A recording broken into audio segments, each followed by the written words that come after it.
Parshat Vayetzei, we learn about Yaakov Avinu marrying the Mahos Hakadoshos and establishing the Shiftei Ka, the tribes of Israel. We also learn about Rachel Imenu, who had difficulty having children. Rachel Imenu crying out to Yaakov Avinu, Havali banim v'mayim meita anochi, give me children, otherwise I'm going to be dead. I can't live without them. And finally, after many years, the Torah tells us in source 1 that Hashem remembered Rachel, Vayskor Elokim at Rachel.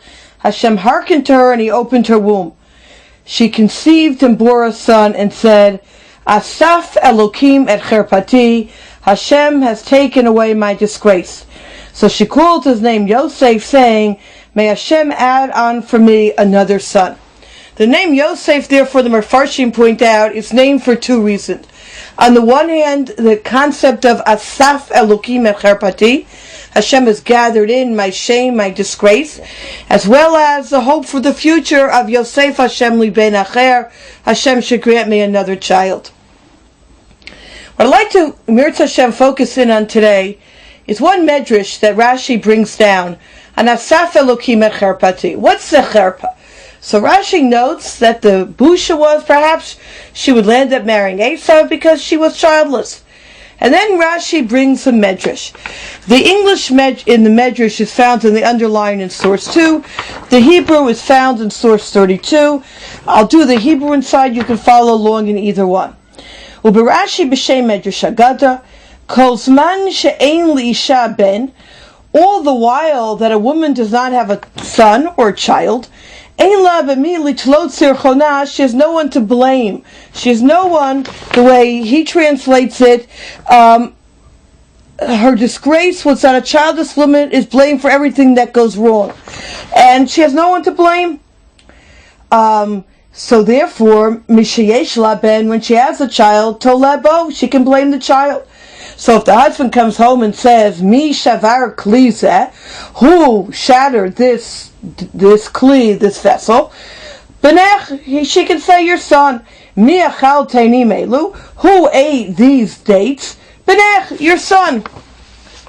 So this is a very troubling Rashi, and we need to understand this Rashi.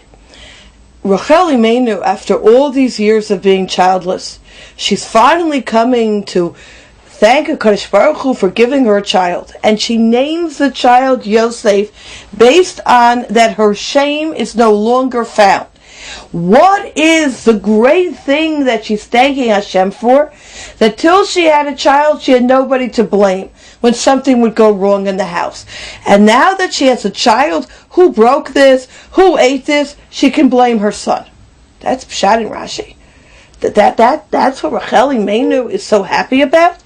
As Rabbi Fran raises this question in source 3, this medrash is, to say the least, a little puzzling. Are we meant to believe that until Yosef was born, Yaakov used to come in from a hard day in the fields and complain about broken dishes or a missing snack?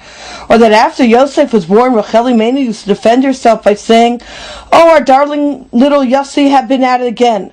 Certainly our patriarch and matriarch did not argue about leftovers and broken dishes. I'd like to try to understand what this medrash is trying to teach us.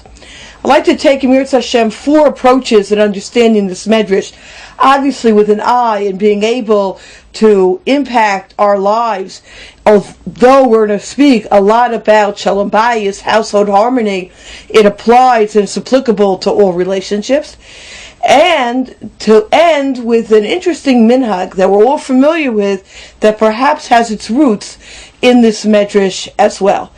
And I think what we will come away with in Mirz Hashem today is how one medrash of Chazal is worlds into insights into teaching us life lessons, and how we have to be so careful not to take anything at face value.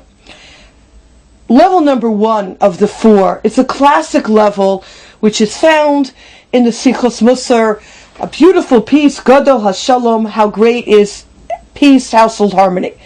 And the Sichos Musar introduces this essay by giving us the example when the Malachim in Parshat Vayera come to visit Avram Avinu and they say, Ayeh Sarah Ishtacha, where is Sarah your wife?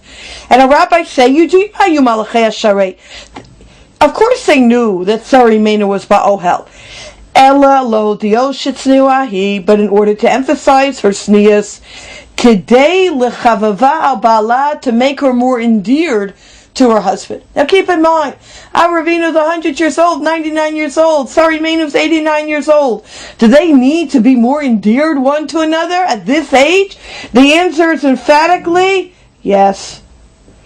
The fact that the Malachim are doing this, Lamanu mikan adechan magia inyan shalom, we see from here the great effort that we have to use and do in order to create this feeling of shalom.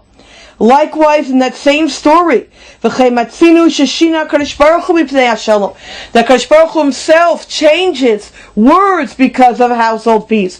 When Sari Menu says, Vadoni Zakein, my husband is old, the way Kadosh Baruch Hu repeats it over to Avraham Avinu is Va'ani Zakanti, that Sari Menu herself said that she is old. Why? Because even